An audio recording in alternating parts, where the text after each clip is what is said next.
Bienvenidos a la presentación de un nuevo libro. El día de hoy traemos las inteligencias múltiples en la educación de la persona de la autora Elena María Ortiz de Maswich. Este libro como principal nos plantea cómo buscar las estrategias desde las inteligencias múltiples para apoyar o facilitar ese proceso de aprendizaje en cada estudiante. Ella, la autora, nos plantea diferentes métodos que se han utilizado en la antigüedad y que se emplean hoy en día. Aquí presentamos el índice desde el capítulo 1 hasta el 5 con sus nombres respectivamente y los estudiantes que se harán cargo. Mi nombre es María Camila Castillo Fernández y estaré presentando el capítulo 1. Capítulo 1. Cómo educamos en el siglo XXI de los viejos modelos a una nueva visión. Aquí la autora nos plantea la educación como un mito y nos trae 3 preguntas problemas a colación. La primera, ¿para qué sirve la escuela? La segunda, ¿qué función cumple? Y la más importante, ¿a qué escuela enviarían a sus hijos? Entonces, se parte de la idea de que a la escuela se va a aprender a escribir y a leer desde una educación sistemática, donde nos enseñan ciencias, matemáticas, lengua extranjera o arte, desde una educación homogénea para todos, es decir, tú y tú aprenden de la misma forma, donde la autora, abro comillas, tenés que decir lo que el profesor quiere para aprobar los exámenes, cierro comillas. Aquí entonces, la autora nos va a plantear unos factores negativos según Thomas Armstrong, que dice que la genialidad de los niños es obstruida por 4 cosas. Primero, exámenes y puntajes, donde todos los exámenes son hechos en el mismo momento, generalmente de forma escrita y se califican de manera cuantitativa. Segundo, poner etiquetas y acorralarlos diciendo quiénes son inteligentes, quiénes no son, quién es bueno y quién es malo. Tercero, libros de textos y cuadernillos, donde los profesores generalmente trabajan con textos propios y no permiten otras referencias bibliográficas. Y como último tenemos el aburrimiento, que es el principal obstructor del único dispositivo básico de aprendizaje que es la motivación. Siguiendo, tenemos cómo transformar el sistema, aprendiendo a hacer 5 cosas según la autora. La primera, aprendiendo a aprender, desde analizar. ¿Basados en qué? En que podemos ir más allá de lo que se nos dice, no con la literalidad de las palabras. Segundo, aprendiendo a relacionarse desde lo interpersonal, cómo yo me involucro con los demás, cómo yo me relaciono. Tercero, a comprender desde el conocimiento, cómo aplico mis saberes en diferentes contextos de mi cotidianidad. Cuarto, a elegir, es decir, autorregularse. Esto basado en la capacidad de decidir qué está bien y qué está mal, qué debo hacer y qué no debo hacer. Y como último, ser, desde la conciencia, cómo yo integro todos esos aprendizajes anteriores y los empleo en mi día a día. El segundo apartado ella lo denomina Educando para el siglo XXI, pero nos dice cómo hacerlo. Para esto ella nos trae 3 ítems principales. El primero, crear una cultura de cambio, donde ella plantea que cada institución educativa es una cultura, unas más abiertas, otras más cerradas. En las abiertas lo que se busca es valorar las preguntas, la participación, la cooperación y crear una nueva meta de educación para generar un impacto en el sujeto. Pero ¿cómo lo hacemos? Desde estos 3 principales ítems, la singularidad, la autonomía y la apertura. En la singularidad lo que básicamente se pretende es crear o desarrollar espacios donde se desarrolle la imaginación y la creatividad desde un principio de complementariedad, donde no solamente es importante lo lingüístico, lo matemático, lo objetivo, ni tampoco solamente es importante lo creativo, lo artístico, lo plástico. Se busca trabajar ambos hemisferios para que la plasticidad cerebral juegue un papel importante. Segundo, la autonomía, ser capaz de decidir qué hacer y qué no hacer. Y aquí la autora plantea 2 autores supremamente importantes. Primero, B.F. Skinner, que dice que el estudiante no tiene ninguna responsabilidad en su aprendizaje. Por el contrario, Abraham Maslow nos dice, no, el estudiante es responsable de su proceso de aprendizaje. Y aquí entran en una discusión donde la autora dice, no, ninguno de los 2 está bien o está mal. Los 2 son necesarios para que ese estudiante genere el proceso de aprendizaje desde la autonomía. Y el tercero, manifiesta que cada uno de los estudiantes aporta lo mejor de sí mismo para el logro de un objetivo en común, desarrollando las inteligencias interpersonales y desde la empatía, es decir, desde poderse poner en los zapatos de otro compañero o de poderse mirar la perspectiva de otra persona. En el tercer apartado, educar en y para valores, la autora plantea esta pregunta, ¿para qué educamos en valores? Y lo responde de la siguiente manera. Primero, para darle a la educación su principal sentido, que es la ética, saber qué es lo correcto, lo adecuado y el camino por donde deben seguir. Segundo, para educar en su sentido más amplio, generando oportunidades. Si una persona tiene una inteligencia que le favorece más, pues desarrollamos esta misma. Y la tercera, para que se tomen a los valores como objeto de enseñanza, no solo es de conocer que algo está bien o querer hacer algo que está bien, sino hacerlo realmente. Pero, ¿cómo educamos en valores? Que es la siguiente diapositiva. Entonces, tenemos 3 pasos principalmente. 1. El clima de valores y ámbito de encuentro desde la comunidad estudiantil. Esto incluye al portero y al rector, desde los gestos, los saludos, las miradas, buenos días, ¿cómo estás? Mucho gusto, con mucho gusto o de nada, para mejorar el trabajo en equipo. El segundo paso es la conformación de un equipo de valores que incluye esto a la familia, a los alumnos y a los maestros. Por cada mes se va a implementar un valor y se generará un boletín mensual donde se describa qué es este valor, para qué sirve, dónde lo podemos encontrar en citas, en fábulas o en cuentos. Y el último paso es la implementación desde 3 subpasos. El primero es el nivel inicial, donde las maestras al iniciar el día van a trabajar el valor con sus estudiantes. El segundo son las tutorías u orientaciones donde se trabajan en las diferentes clases estos valores y se generan trabajos en grupo. Y el tercero es la asamblea general de nivel, donde los maestros de literatura y humanidades traen a colación referencias bibliográficas para trabajarlos en carteleras y reflexiones al finalizar el día. Bueno, ahora vamos a continuar con el capítulo 2. Mi nombre es Carol Cortés, se llama ¿Cómo somos inteligentes? Las investigaciones de la neurociencia y la ciencia cognitiva. Bueno, primero vamos a hablar sobre qué es la inteligencia. La inteligencia es toda esa habilidad que adquieren las personas, cómo pensar, cómo razonar acerca de un conocimiento en específico. ¿Qué es un nuevo paradigma? Un nuevo paradigma es todo ese conocimiento en general que tienen las personas, es cómo procesamos esa información, la entendemos y de alguna manera la expresamos. ¿En qué somos inteligentes? Esto nos quiere referir en qué son esas habilidades que nos identifican diferentes a otras inteligencias. ¿Cómo desarrollar las inteligencias múltiples a pie de aula? Esto principalmente se desarrolla por medio de la observación, ya que nos permite como tener una información detallada de la persona. Se desarrolla en el aula de clases, en la casa, en la calle. Guía para realizar un buen diagnóstico, seguimiento y pronóstico. Primero se realiza por medio de la observación. Se tiene que tener información detallada del niño, de la persona, talleres, registro fotográfico, hablar con los profesores de sus habilidades, hablar con los padres, resaltar cosas positivas y cosas que no sean tan buenas. Tener sus notas anteriores y pues así relacionarlas con los cambios que él haya tenido.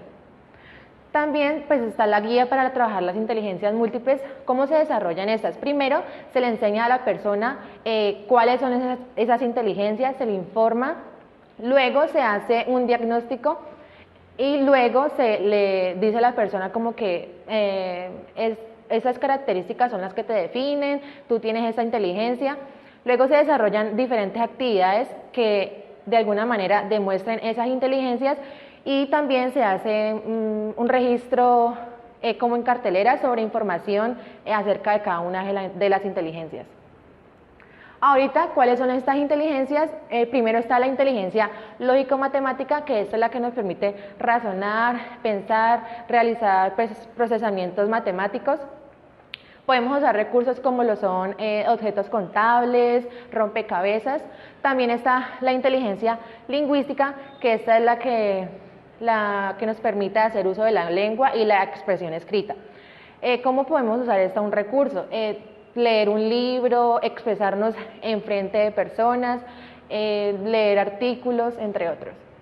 Está la inteligencia espacial, que es la relación que se da entre lo visual y lo espacial en relación a lo que nos rodea. Está la inteligencia físico-kinestética, que es la que nos permite expresarnos por medio de nuestro cuerpo, cómo desarrollamos habilidades por medio de la expresión. ¿Cómo podemos desarrollar esta? Por medio de mímica, teatro. También está la inteligencia musical, que es la que nos permite reconocer la melodía, el ritmo. Está la inteligencia naturalista, que es la que nos da la diferencia entre los ecosistemas, los animales vivientes. Está la inteligencia intrapersonal, que es la que nos permite conocernos, estar en espacios tranquilos con nosotros mismos, y la inteligencia interpersonal, que es la que nos permite la relación con el otro, estar en un ambiente social, relacionarnos con el otro, hablar con el otro. Mi nombre es Alejandro Ceballos y yo continúo con el capítulo 2. Entonces, en esta parte hablaremos sobre el cerebro y la autora refiere que existen investigaciones y grandes hallazgos sobre él, sobre el cerebro, que tienen implicancia sobre el aprendizaje, que nuestros conocimientos anteriores, nuestras emociones y nuestros ideales afectan de manera significativa nuestro aprendizaje. Entonces, la autora plantea estas dos preguntas: ¿cómo es y cómo funciona? Entonces, la autora refiere que el cerebro es como una computadora biológica, ya que ésta ayuda a recordar, predecir, resolver problemas, a controlar, a coordinar. Entonces, lo divide en 3 estadios: arqui, paleo y neo. Lo arqui es lo más primitivo, que es la resolución de problemas.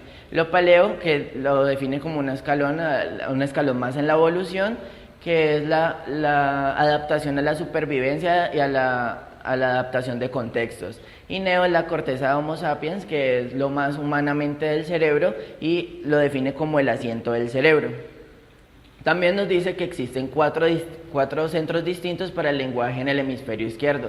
Entonces, 2 son para la escritura y el habla, y 2 son para la comprensión. También nos habla sobre los patrones, que el cerebro reconoce las cosas en patrones. Nos hablaba sobre un ejemplo: cuando Cristóbal Colón llegó a América, los nativos no entendían que era un barco, ya que no tenían el patrón barco. Ya teniendo claro el concepto de patrón, entonces pasamos a los programas mentales. Entonces nos dice que el cerebro es un buscador constante de patrones. Cuando el cerebro interioriza los patrones, esos se convierten en un programa. Por ejemplo, los humanos tenemos programas mentales, como el de vestirnos, ducharnos o preparar una receta. También nos habla sobre la memoria. El aprendizaje es la manera en la cual adquirimos conocimientos y la memoria es donde almacenamos ese conocimiento. Mario Carretero es un autor que usa la autora en este libro para referirse a 3 tipos de memoria. Entonces, nos habla sobre la memoria sensorial, la memoria a corto plazo y la memoria a largo plazo. La memoria sensorial, que es lo que inhibimos automáticamente sin conciencia. Nos habla sobre la memoria a corto plazo también, que es la retención de unidades pequeñas de información, máximo 7 elementos. También nos habla sobre la memoria a largo plazo, que es lo que almacenamos para nuestra vida. Entonces, en esta parte del libro, la autora refiere los elementos que el aprendizaje sea compatible con el cerebro. Entonces nos habla sobre el crear ámbitos para pensar. Entonces, hay que crear un ámbito emocional, donde el alumno se sienta adecuadamente y se sienta estable emocionalmente. Si el alumno logra estabilizarse emocionalmente dentro de un aula, se le dará más fácil su aprendizaje. También nos habla sobre el ámbito relacional, donde la autora refiere que debemos eliminar los educadores autoritarios y rígidos y cambiarlos por educadores que sean más confiables y sean más de acompañar al alumno en su proceso de aprendizaje. También nos habla sobre el ámbito físico, que es cambiar las aulas regulares por aulas novedosas. ¿Qué quiere decir esto? Las aulas regulares son las aulas clásicas donde solo tenemos los tableros, puestos y ventanas normalmente. Entonces nos dice cambiar esto por añadir colores a ellas, plantas, ya que esto estimula el cerebro y estimula el aprendizaje. También enseñar las habilidades y destreza de pensamiento, desarrollar habilidades. Entonces nos habla sobre la colaboración, el trabajo en equipo, el liderazgo y la habilidad para resolver problemas. Esto ayuda al estudiante a resolver problemas, adaptarse a contextos y asumir roles diferentes a los que está adaptado. También nos habla sobre el aprendizaje experimental, que quiere decir que el alumno tiene que estar en una constante experiencia en cuanto al aprendizaje. Se debe enseñar por medio de experiencias, ya que esto le facilita al alumno aprender más fácilmente. También nos habla sobre pensar, que es el objetivo más grande e importante del educador. Si el educador logra este objetivo de pensar cómo pensar, el alumno ha logrado interiorizar todo este aprendizaje. Entonces ahí relacionamos la inteligencia intrapersonal, que es donde el alumno se autoconoce sus sentimientos, interioriza su aprendizaje y ha logrado pensar sobre pensar. Mi nombre es Jennifer Delgado y el día de hoy voy a hablarles sobre el capítulo número 3 que se titula ¿Cómo aprendemos? Este se divide en dos, el currículum y cómo se implementa. Entonces, para iniciar, el currículum es donde se plasma lo que verdaderamente se cree importante para los alumnos. Aquí se debe tener en cuenta qué es lo que los alumnos deben aprender y cómo se deben estructurar los aprendizajes para lograr una alta calidad en los resultados. Entonces, surge el término de las inteligencias múltiples, donde diversos autores las toman como referente para el currículum, la enseñanza y el aprendizaje. Entonces, David Leiser nos propone 3 tipos de formas para organizar el currículum y asimismo educar las inteligencias. Primero, inteligencia utilizada como materia, es decir, enseñando para las inteligencias múltiples, en una materia como lengua o literatura, enseñando para la inteligencia lingüística. Segundo, inteligencia como un medio para aprender, enseñando con las inteligencias múltiples. Aquí, por ejemplo, se puede utilizar una canción para enseñar un concepto de matemáticas. Y por último, la metainteligencia, que es enseñando sobre las inteligencias. Aquí a cada alumno se le enseña sobre su inteligencia para que la potencie y asimismo la pueda aplicar en su cotidianidad. Entonces, David Perkins, un investigador de la Universidad de Harvard, en su libro Smart School, nos propone la idea de un metacurrículum y lo divide en niveles de comprensión, que son lenguaje de pensamiento, que hace referencia al lenguaje verbal, escrito y de gráficos. Pasión intelectual hace referencia básicamente a las emociones y motivaciones para que la mente pueda movilizarse hacia un buen aprendizaje. Imágenes mentales integradas, sea de una misma asignatura con conocimientos relacionados o de diferentes asignaturas. Aquí básicamente lo que se hace son relaciones para unir estos aprendizajes. Aprender a aprender, lo que se busca es que el alumno como tal no solo ocupe un lugar en el aula de clase, sino que realmente esté aprendiendo lo que el maestro está enseñando. Y por último, enseñando para transferir, para que el alumno, después de que salga del aula de clase, pueda replicar estos conocimientos que adquirió.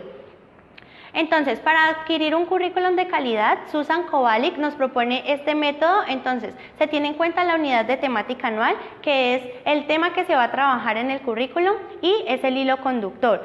El valor del año, que va muy ligado a la unidad temática anual, y este se escoge por la comunidad educativa.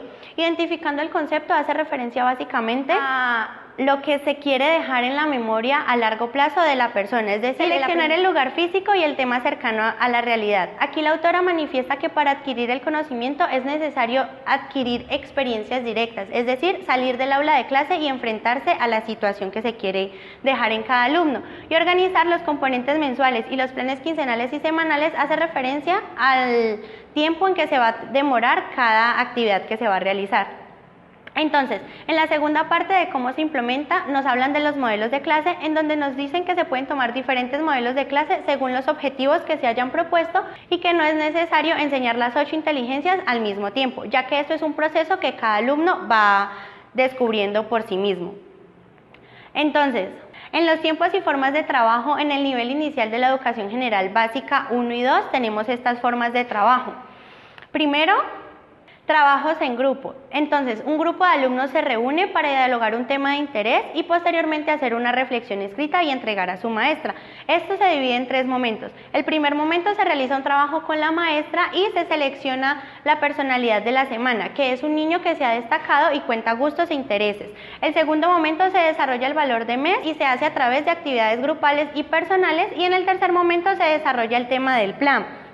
Aquí se focaliza en el punto clave del día, que es captar la atención de los estudiantes. Los trabajos en centros lo que busca es un trabajo personal de cada alumno para así ampliar, profundizar y activar sus inteligencias múltiples. En el grupo de habilidades, entonces, se asigna un tiempo diariamente para focalizar en las habilidades lógico-matemática y lingüística, y esta actividad se realiza en grupos de estudiantes pequeños. Puesta en común. Aquí se pone en práctica lo aprendido en los diferentes centros. Entonces los alumnos se reúnen y discuten sus trabajos. Entonces se dice que se educa en la comunicación y en la colaboración, puesto que cada alumno retroalimenta a su otro compañero. Y en la conferencia lo que se hace es la evaluación de los objetivos, entonces de los contenidos, habilidades y actitudes, y lo que se sugiere es realizar un mapa mental para realizar el cierre del tema. Y el trabajo de cierre puede ser un trabajo al aire libre, un dramatizado, un juego, etc. Entonces, en otros tiempos se contempla lo que son asambleas, trabajo cooperativo y otros grupos. En asamblea se hace esto una vez al mes y se hace con estudiantes de diferentes edades tratando un tema emergente. En trabajo cooperativo se reúnen varias personas para asimismo colaborarse y realizar un proyecto en sí, y en otros grupos se contemplan espacios fuera del aula de clase como foros, dramatizados, coros, etc. Mi nombre es Alejandra Cano y voy a explicar el capítulo 4 llamado ¿Cómo educamos nuestro proyecto de vida?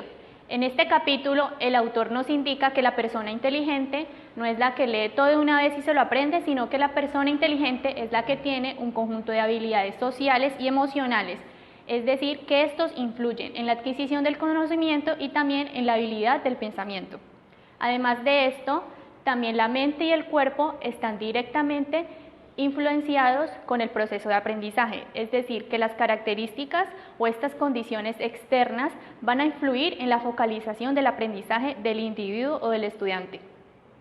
Este ítem, que es llamado Educamos con la inteligencia emocional, según Daniel Goleman, nos indica que es la fusión de las dos inteligencias, la inteligencia intrapersonal y la inteligencia interpersonal. La intrapersonal nos indica que es la habilidad para poder conocerse a sí mismo, para tener en cuenta estas fortalezas y habilidades de cada uno y poderlas tener en cuenta en el proceso de aprendizaje, mientras que la interpersonal es la habilidad para poder socializar con las personas y así de esta manera poder influir en un buen proceso académico. ¿Cómo se educa la inteligencia interpersonal? En el primer paso es qué vamos a utilizar, es decir, los elementos de la equidad, confiabilidad, veracidad, responsabilidad, comunidad y diversidad. Estos elementos hay que tener en cuenta debido a que todos los estudiantes son capaces de aprender y ninguno hay que rechazar. En el segundo paso es cómo vamos a lograr esto y con quiénes, es decir, con los profesores, con los maestros, con todas las directivas del colegio. El tercer paso es cómo lo vamos a lograr, elaborando una planificación, es decir, que en el colegio se tenga en cuenta cómo estos elementos influyen en el aprendizaje. Entonces se tiene que valorar al estudiante, se tiene que reconocer sus logros, sus habilidades y sus fortalezas. Mientras que en el cuarto paso es cómo la institución va a evaluar al estudiante y cómo vamos a reconocer que esto influye en el proceso de aprendizaje. El siguiente ítem, que es llamado Educamos con la inteligencia intrapersonal, nos indica que es cómo nosotros mismos nos conocemos para así tener en cuenta nuestras fortalezas y nuestras debilidades al momento de aprender. Entonces, estas personas son capaces de reflexionar sobre sus equivocaciones y así tenerlas en cuenta. Estas personas se caracterizan por saber o plantear y cuestionar sus propios hechos y además sus acciones. ¿Cómo se educa la inteligencia intrapersonal? En el primer paso vamos a tener los elementos como son la autoestima, cuidado, libertad y además de esto, la autoridad. Entonces, ¿quiénes van a ser partícipes de esta inteligencia? Pues también los maestros, los educadores, los alumnos y también los directivos de la institución. ¿Cómo lo vamos a lograr?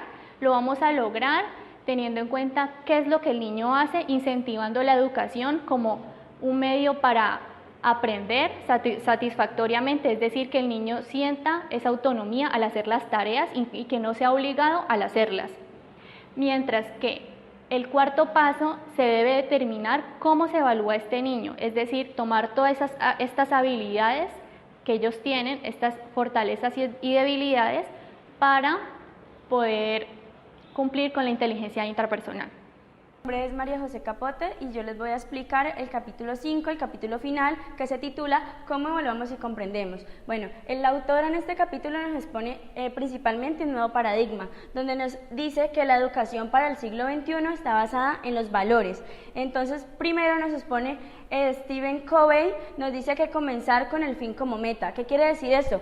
Que se debe tener esa meta clara y ver en la posición en que estamos en este momento y si lo que estamos haciendo está encaminado a esa meta o estamos yendo por un camino totalmente diferente. Por otra parte, nos hablan de que hay tanto diferentes modelos de estudiantes como diferentes modelos de escuela. Nos dicen que para unas personas un buen estudiante es una persona que siempre saca buenas notas, o para otras es una persona que siempre pregunta en clases, ¿sí? Y por otra parte nos hablan de una buena escuela. Para unas personas una buena escuela es una escuela que tenga la infraestructura más linda, que tenga las zonas verdes más lindas, pero para otras personas una buena escuela es la que tenga los docentes de mayor calidad, con los títulos profesionales más altos, etcétera. Por otra parte, entonces nos hablan de la visión de la escuela. Cuando nos hablan de la visión de la escuela nos están planteando cómo nosotros queremos que se vea esa escuela y cómo estamos formando o colocando ese granito de arena para llegar a esa visión de escuela o a ese ideal que tenemos. Aquí la autora nos plantea unas metas claras donde tenemos que tener en cuenta los siguientes puntos. Entonces, primero, Sharpie nos habla de los objetivos. Entonces, los objetivos están relacionados con eso que queremos lograr y que esa evaluación debe estar encaminada a esos objetivos. También nos hablan de que cuando vamos a construir la escuela o estamos viendo ese ideal de escuela, deben tener en cuenta toda la comunidad educativa, teniendo en cuenta padres de familia, docentes, estudiantes, etcétera. Y tenemos que tener en cuenta que estamos hablando de personas integrales, entonces personas integrales basadas en los valores como honestidad, integridad, verdad, entre otros.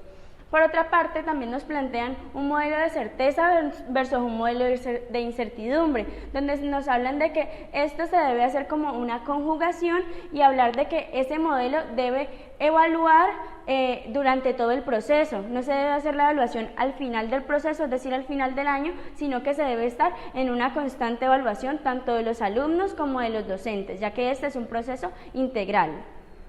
Y finalmente nos hablan de que esta evaluación debe estar encaminada a las inteligencias múltiples, donde se identifique cada inteligencia de cada uno de los estudiantes dentro del aula. Entonces Costa nos plantea cómo lograr la metacognición. Este autor nos refiere que la metacognición es esa habilidad para saber qué sabemos y qué no sabemos, para saber a dónde podemos llegar y a dónde no podemos llegar. Entonces, partiendo de esto, nos da unos puntos para lograr la metacognición. Entonces, empezamos en el significado. En el significado, entonces, nos plantea que son esos esquemas mentales que hacemos en nuestra mente para darle el significado o darle el concepto a un objeto o a algo que está a nuestro alrededor. También nos habla del sentido personal. Cuando nos habla del sentido personal, entonces nos habla de eso que está en el aula y que influye directamente en el aprendizaje o en el proceso de enseñanza-aprendizaje de ese estudiante y de ese docente, donde va a importar tanto las emociones como el ambiente físico donde estemos. Nos habla de la construcción del aprendizaje. Entonces, cuando nos habla de la construcción del aprendizaje, está planteando que son esos conceptos que tenemos generales desde los primeros años de vida hasta esos conceptos específicos a los que llegamos, por ejemplo, cuando ya estamos en un colegio o en la universidad. Por otra parte, nos habla de la comprensión y nos dice que esta es un concepto bastante difícil de llegar, pero entonces la autora nos refiere que esa comprensión se llega cuando llegamos al núcleo del significado. Ahí es cuando ya sabemos que estamos comprendiendo un concepto diferente. Por otra parte, entonces nos hablan de los criterios de evaluación según las expectativas de logro. Entonces aquí nos plantean dos partes. Nos hablan de unos viejos paradigmas y nos hablan de unos nuevos paradigmas, donde nos dicen que para mejorar este proceso de la evaluación o hacerlo más efectivo, no es solo cambiar esa meta o esos objetivos a donde queremos llegar, sino que se debe cambiar ese proceso para llegar a esos objetivos. Entonces, nos hablan de que no se debe evaluar con simplemente numéricamente o esas técnicas que se tenían antiguamente, sino que se debe hacer una evaluación integral. También el autor nos habla de unos desempeños auténticos de alta calidad. Él nos habla de 7 puntos importantes dentro del aula que tenemos que tener para lograr ese desempeño de alta calidad. En esta oportunidad les explicaré los más importantes. Entonces, nos habla de tener un objetivo de aprendizaje, es decir, que el alumno debe conocer cuál es su objetivo y para qué está aprendiendo, ¿sí? Y por otra parte nos habla de lograr un producto o demostraciones auténticas. Entonces aquí nos habla de que ese alumno, sus trabajos, sus exposiciones o lo que haga durante la clase debe ser auténtico y debe tener el sello propio.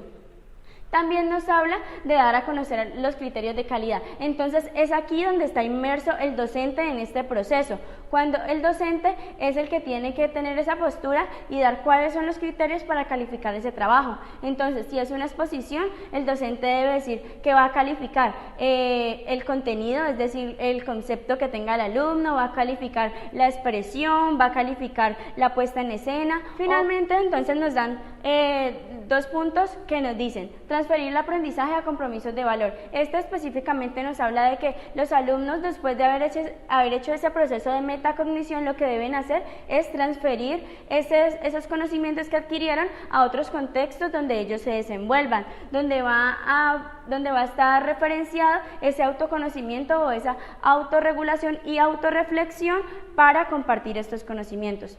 También nos hablan de documentar, archivar y celebrar progresos. El autor nos refiere varias herramientas para hacer este proceso. En esta oportunidad está el portafolio, el diario y la autoevaluación continua. Finalmente, entonces, el autor nos refiere esa otra parte que es desde la perspectiva del maestro. Entonces, hay 2 puntos importantes. El primero es herramientas de evaluación, donde la principal herramienta de evaluación del docente es la observación. Y como segundas herramientas, entonces estaría la documentación como exámenes, entrevistas, talleres y todas esas herramientas que se usen dentro del salón de clase. Y finalmente, el calendario de evaluación, que es una herramienta muy importante del docente, ya que, como lo habíamos dicho anteriormente, este proceso de evaluación, para que sea efectivo, no se debe hacer solo al final, sino que se debe hacer durante todo el proceso del año escolar. Finalmente, lo que nos aporta este libro, Inteligencias Múltiples para la Educación de la Persona, son todas esas estrategias que debemos tener para conocer a los estudiantes, sus características individuales, para que este proceso sea eficiente, eficaz y efectivo.